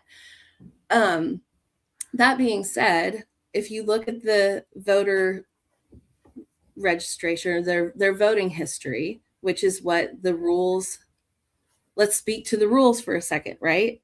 Mm-hmm. We can get emotional. We can get frustrated and we can see behind the curtain, right? But then you have to use the guardrails, the rules, and the responsibilities to hold people to honor and integrity. Mm-hmm. So unfortunately, in this case, though I think this person would be a phenomenal delegate, they had moved from Washington County up there, wasn't known personally, did have a letter, but like Ethan said, wasn't able to make the hearing. And even had like wouldn't have mattered. I was in conversations with them last week, and I was like, you know, it's like when you fill out a you need a letter of recommendation. It's like, here, I can prove to you, because if I was the party chairman of Marion County and I had to worry about 500 people, and I went through and saw 100 of them were iffy, I don't know. Like, I don't live there. I wasn't even in the room. I just know this one situation. And yeah, you check, that's a lot of responsibility. So I feel, though, that in this moment, we are in a moment where corruption is rising to the top. And as it rises, if we see it and can skim that off and move to the next thing, that's what we need to worry about, right? Yes, right. We as Democrats, Renee, cannot defeat the entrenched corruption of Trump and MAGA and the Republican Party with slightly less corruption. It does not Correct. fly. It's not going to work. People see through the bullcrap. So, Yes. yeah, let's turn the corner. We're running behind here as we are. Not a ton of Indiana focused stories this week, and frankly, I've got a lot to get to. At the State House this week. I'll be speaking with Katie Rector from Mad Voters at 2 p.m. today for this week at the end of State House with Mad Voters. We're going to go through a lot of that stuff. But a couple things I want to stick on here at the crossroads. That Republicans have their divisions too. There is a new PAC called No Quarter. It's threatening to primary the 21 Indiana Republicans who joined Democrats in December to block Trump's mid-cycle redistricting gambit that would have flipped the state's congressional delegation likely from 7-2 to 9-0 Republican, framing the holdouts as rhinos who betrayed both their party and the president. And, another thing at the crossroad this week. So we had some severe weather go through. An EF2 tornado tore through my county, Monroe County, and the Bloomington area Thursday night. In February, my daughter was Hoosiers at work. don't typically, take shelter Right from there. twisters. Right, literally 2 blocks from my brother-in-law's house. Very, very scary stuff. And this is a second EF0 tornado touchdown in Sullivan County. Residents are being directed to Indiana 201 to report damage, to get a hold of their insurance companies and whatnot. But this process may be complicated by the Trump administration's decision to freeze FEMA deployments during the partial government shutdown, halting over 300 disaster responders who were preparing for assignments, even though the disaster relief fund that pays for such work is entirely unaffected by the shutdown. A former FEMA chief of staff called the move reckless disregard for communities recovering from FEMA-supported disasters, while an agency official put it more bluntly, quote, "It's yet another way they continue to bleed us out and kill the mission." Just a very quick thought on this, if you will, Renee. I know you were talking about your daughter was. Yeah, my daughter she works at Outback up there. It was right beside, right? Yes, there. I had called her an hour before and I was like, where are you? And will you be safe? And all of that. So this is money speaks, right? And so the administration does everything for money, meaning they'll control with it. They'll either take it away or they'll pour into. And this goes along the lines of our, where did my word go? National Guard, right? There we go. Follow the money. How are we helping our neighbors? What are we even doing here, right? And to speak to that, it's we need to get into the room where the decisions are being made, because the president doesn't have ultimate control, right? He doesn't. And we're talking about our state.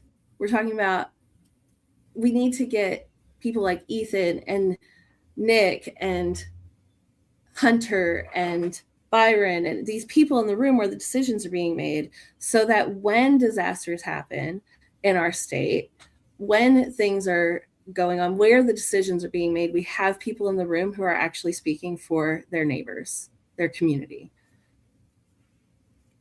Yeah. So, I wanted to mention the State House, like we talked about here. And I said I'm going to be here with Katie Rector at 2 p.m. to go through a lot of these things. But I did want to mention real quick that there are some bills that died this week that are worth pointing out. Some small victories. So, there was a good bill that we wanted to see pass die. That was Senate Bill 85 that would have protected Hoosier patients' homes and paychecks from medical debt collectors. But there were some bad bills that died, and these are our victories. So, failing to advance was one that would have codified binary sex definitions through Indiana code, basically erasing trans people from existence. Another bill would have allowed Hoosiers to basically put bounties on their neighbors over the possession of abortion-inducing medication.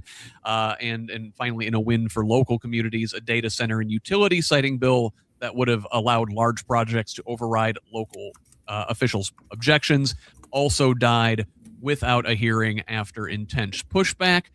We did get another win in that the syringe exchange program is likely to be continued for another 5 years. The House passed this one in a bipartisan fashion, sending it back to the Senate with amendments, so they'll have to go through concurrence this week. Also, there is a House Bill 1002 is still under consideration. This thing looks likely to pass. It was one of the Republicans' priority bills, reshaping how utilities charge customers. Now, they did shoot down a lot of good Democratic amendments that really could have put some teeth behind this thing and done good work for Hoosiers. But overall, the bill is decent and still likely to pass.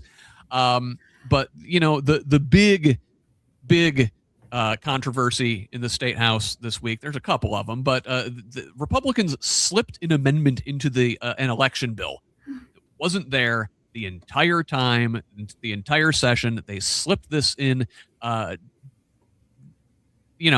the fact, without public testimony, that would cut the state's early voting period from 28 days to 16, a change that would take effect as soon as this May's primary.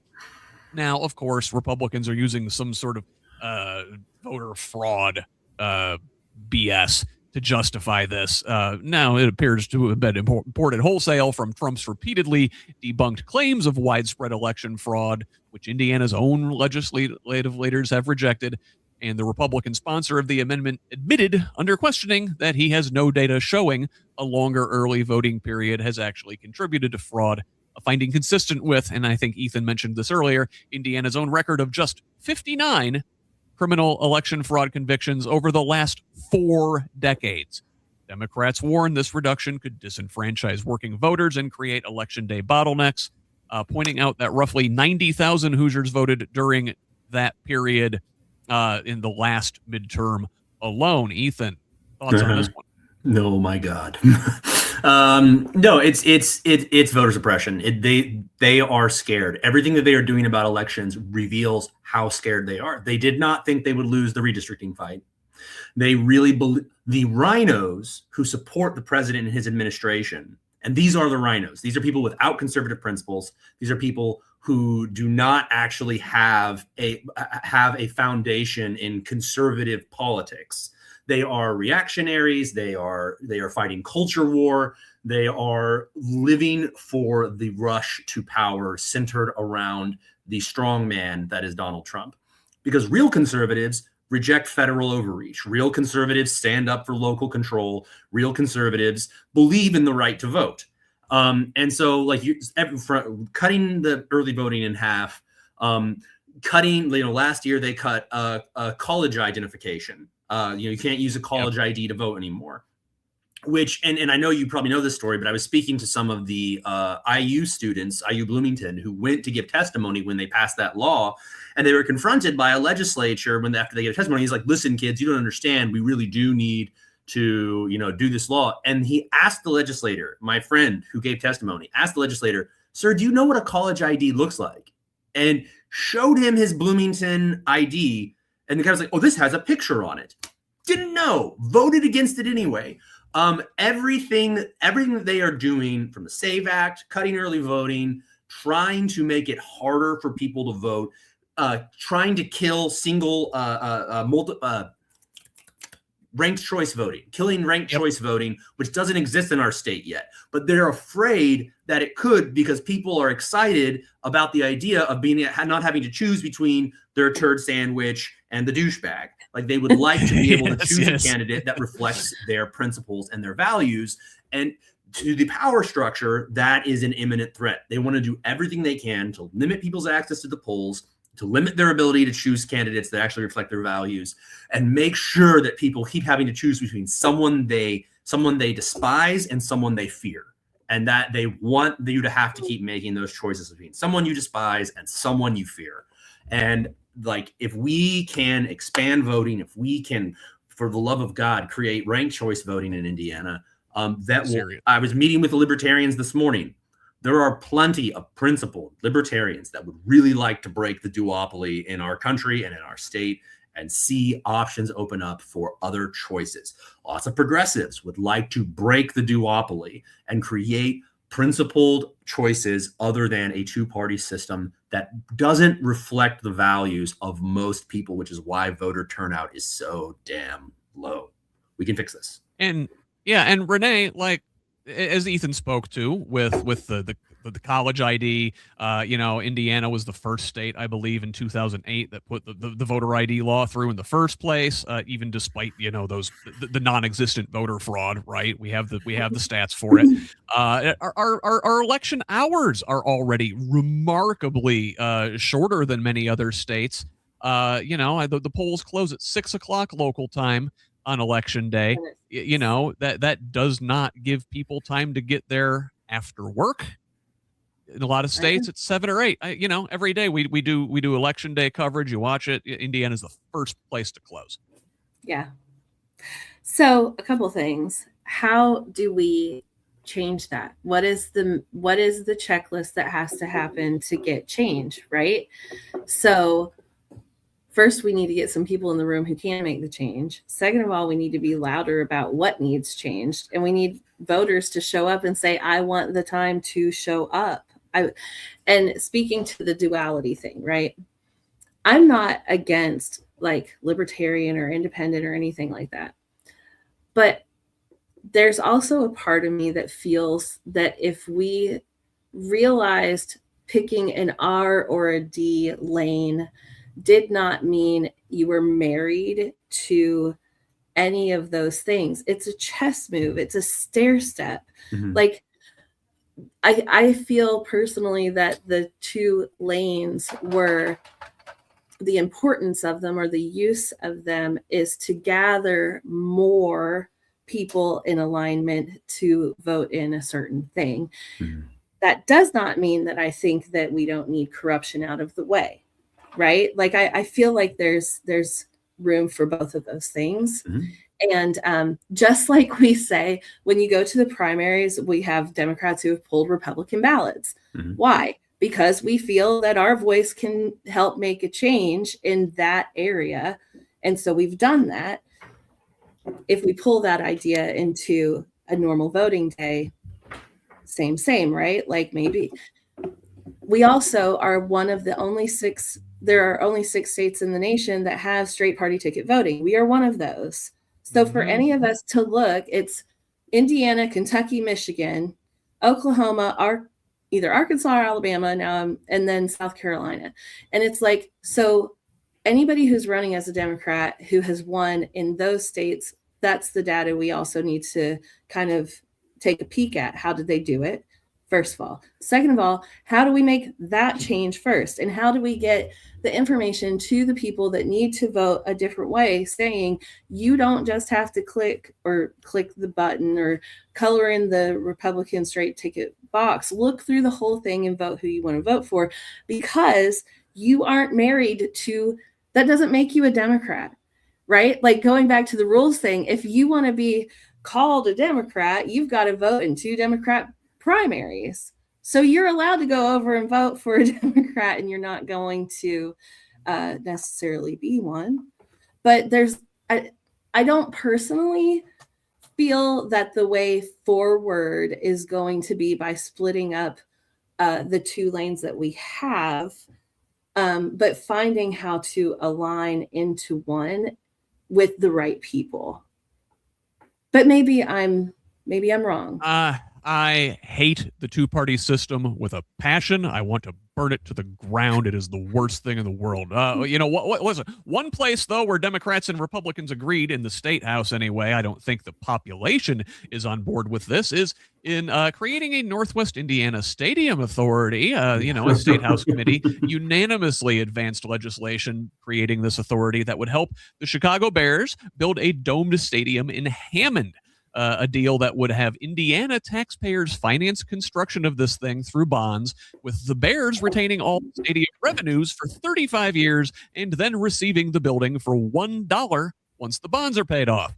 It's a Bears. structure, that should raise eyebrows given the overwhelming evidence that public stadium financing rarely delivers promised economic returns, and the Bears aren't even committing to the move. They're simultaneously stringing along Illinois officials who say negotiations there remain active, using the Indiana legislation as leverage in a 3-year saga that has seen the team pivot repeatedly between staying in the city, suburban Arlington Heights, and now in Indiana and Hammond. The proposed site is a golf course built over an old industrial landfill within steps of an oil refinery. Sounds like a lovely neighborhood. The team has not released renderings. Listen, I'm a Bears fan. Bears. I do not want any part of this. The Bears. I'm a Northwest. I grew up in Northwest Indiana. The Bears should play in the city. They should play outdoors. This is enough to make me a Packers fan. I swear to God. Hey. Listen, they're publicly owned. They Shit's play getting outdoors real, man. time like real men. I'm true. sorry. Like I don't want any part of it. And like the Republicans in the state house are all about this. Hammond Mayor Tom McDermott, a Democrat, loves this idea. These things never work. Never. They don't. Ask Vegas. Vegas brought the Raiders in. Ask them how that's going for them. Like it is a huge financial black hole. Like it always is. It always is. Money. Yeah. Money. Yep. Money. And I have to say, I don't like the 2-party system either. Like, I think you should vote for the candidate. I have to go back to that because I don't want my soundbite to be wrong. I think you should vote for the person with integrity. I get what you're saying. And anyway. I'll just throw on there as well that I believe that breaking the 2-party system will make the 2 main parties stronger. Yeah, I believe it will. Because if they can no longer depend on, well, you're gonna go with the other side, then they're gonna have to actually make an appealing platform. They're gonna actually have to do what voters want them to do. Go ahead. And voters across the spectrum, I think, are you're right. But voters across the spectrum, I think, the real people, not just the party apparatchiks, want to see this thing. Yep. Like we mentioned, Democrats are split, Republicans have their own internal divisions. People would vote for. It would have a moderating influence in general to have ranked choice voting. Now, we do have to move on to our last story of the day as we only have a few minutes left this week. So, listen, all of this is going on. We talked about the authoritarianism. We talked about the Epstein file. We talked all the bad stuff in the national news, all the bad stuff going on in Indiana. Well, growing up in this time, not pleasant. And the stats are saying so. So we saw a breakdown in this year's State of the Child. This was released, I want to say, by Indiana Youth Institute. Indiana ranks 25th nationally in overall child well-being, according to the latest Kids Count data book. With the state showing improvement in education, driven by record high graduation rates and improved early literacy scores. The irony that I can't read while trying to talk about literacy. Significant challenges, though, remain. Youth suicides increased. 1 in 5 children lack consistent access to nutritious food. And while reports of persistent sadness and suicidal thoughts declined, mental health concerns persist, with social media identified as a contributing factor. Now, along those lines, state lawmakers are hashing out a proposed social media restriction for kids, racing to salvage this bill in the final week of the session after a procedural dispute sent the legislation back to square one. Senate President Pro Tem Rod Bray says he's optimistic a plan requiring parental consent for minors 16 and under to access social media will still pass, with lawmakers also working to bulletproof it against the First Amendment challenges that have sunk similar laws in other states. All this happens in the backdrop. Monday, hundreds of students descended on the State House to advocate on a variety of issues affecting young people, with bullying front and center. Of course, the visit was carried by bitter irony. The 2 bills they came to support, one that would have redefined bullying to make it more reportable, and another that would have created local prevention committees and given families a path to appeal unresolved cases beyond their school district, never received a hearing. The kids getting a tough lesson in how government really works. You know what Indiana lawmakers really want for the kids? To put them to work. They're moving to eliminate the state's youth employment system, a database that tracks employers and minors on their payrolls, despite warnings from the Department of Labor that doing so would reduce the efficiency of inspections for child labor law compliance. The change, pushed by Senator Linda Rogers, who owns a golf course registered to employ minors and previously sponsored bills expanding teen work hours and lowering the alcohol service age, comes as Indiana has steadily weakened child labor protections since 2019, and child labor violations involving hazardous jobs hit a 9-year high in 2023. Now, supporters are arguing reporting requirements are burdensome to employers who might otherwise hire more teens, things like the meat packing industry. Right. Oh yeah. The world's tiniest violin. Ethan, they really want these kids, in the mines, it seems like. Yeah. And I mean, this is speaking as somebody who started working when I was 16 years old. I was working for a family business when I was 16 years old, right? I was in carpet cleaning. We are admitting that we are trying to shut down kids' hopes and dreams. Like, we're like, get a job, you bum. Like, you're 15 years old. What are you doing with your life? You could serve booze. You should be serving booze. You're 15 years old. You're a grown up. Like, you should be working at this golf course, serving these retirees alcohol. Like, what are we talking about here? It is a loss of what childhood. And to be clear, teens are children. And the Epstein class out there. Take note, President Trump. Yes. Teens are children. And they were like, well, rather than investing in what you are best at, rather than investing in where your hopes and dreams and aspirations lie, rather than like making sure you see yourself as somebody with agency who has the ability to make an impact in your community and pursue what you are good at, we want you to get a job at the golf course and start serving booze. Like, yes, I realize that that's what being good for business is, but it might have something to do with the mental health crisis and what kids are going through these days. Renee, 2 minutes here. Yes. Your thoughts? 2 minutes. Okay. I also started working when I was 16, worked at Taco Bell and made $5.15 an hour. And the fact that was in 1998, so I don't care to say how old I am. And when you, not me, I can't. I'm kidding. Okay, so like, there's a lot there. Kids, a lot of families have their teens work because they don't make enough money themselves. So our nation doesn't make it so that people have a living wage. Mm-hmm. I personally can speak to myself. I wanted call waiting on our phone so that my mom could call me after school and I could still talk to my friends. So I paid $10 a month. Whenever I got my license, I had to pay the insurance difference on our own car in order to drive because my mom couldn't afford it. She was a single mom for a hot minute, and then I had a stepdad and all of that. But they thought it also taught me responsibility. Well, the facts are we didn't have the money to do it otherwise. Mm-hmm. So we still 25, 30 years later are having that same issue in our communities. We don't pay parents a living wage. So there's that aspect, right? And then speaking to this helps with human trafficking.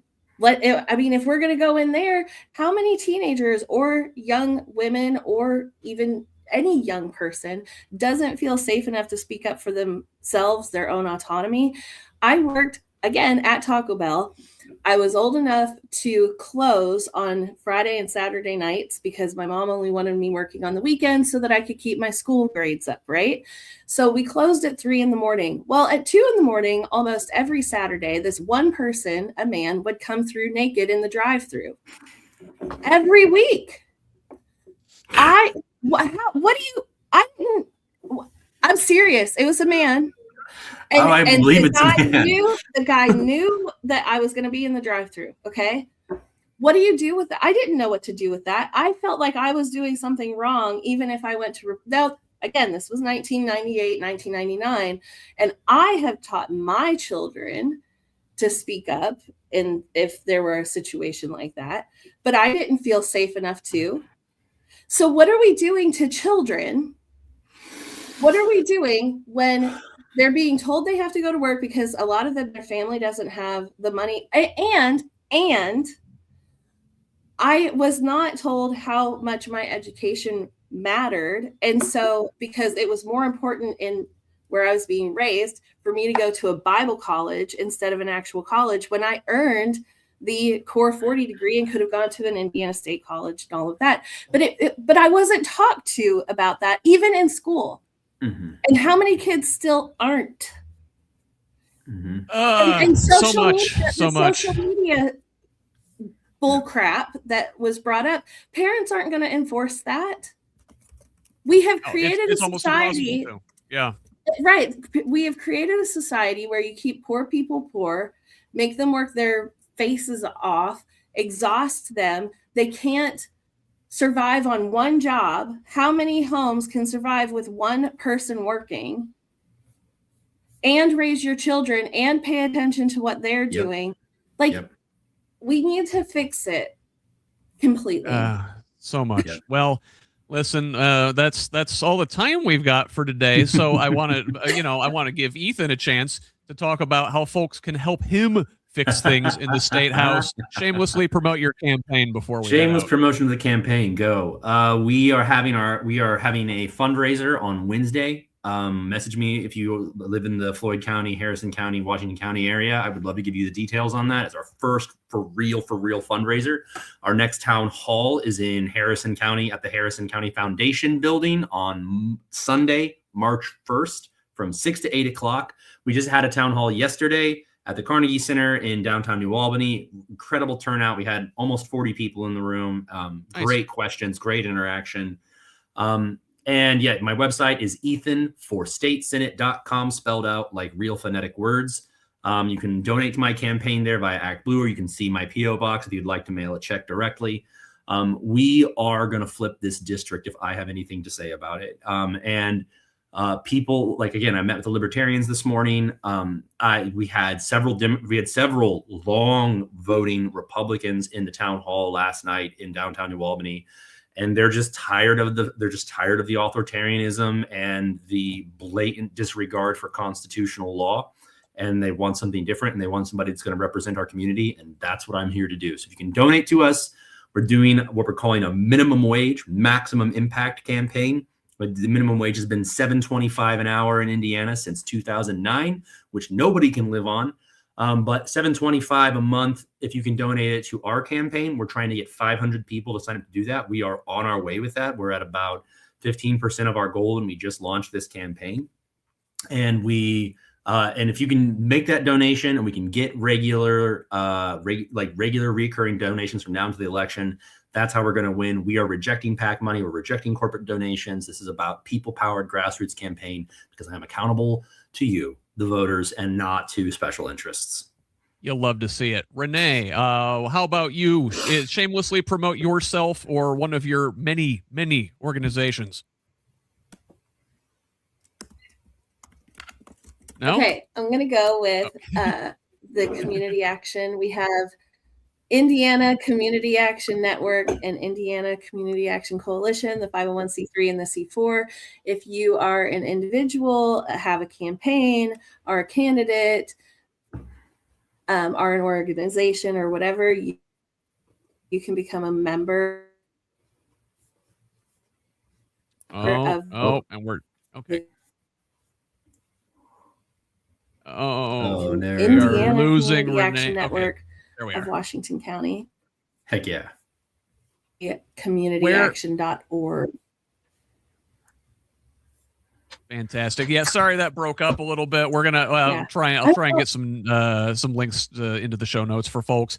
Now you can find me online at HoosLeft.us on Instagram, Threads, and Blue Sky. You can also find me at Who's Left on your other social media sites. Please, again, Follow Progressive Indiana Network on the social media sites on Blue Sky and TikTok. It's PIN Indiana. Thanks again to our guest today. Thank you for joining us. One last reminder to please consider supporting this project with a paid subscription at progressiveindiana.net. If you're available, we are doing lots of great work here. I'm going to be back later this afternoon with Mad Voters to talk about all about the legislation going through at the State House. Back tonight for a virtual town hall with 9th District Congressional candidate Kyle Rourke. On Monday, Derek Holder's Hold 'em Accountable podcast will be speaking with State Senate candidate Lasima Packett. And on Wednesday, he'll be back with State House candidate Kumba Kebe. In between, I will be live on Tuesday night at 7 p.m. with retired professor and activist with Jewish Voice for Peace, Daniel A. Siegel. Check out all of them, some of them. Lots of good stuff around here. We're all working hard doing it for you. But in the meantime, that is all for us today. Thank you for joining us. I'm Scott Aaron Rogers. Love each other, Indiana.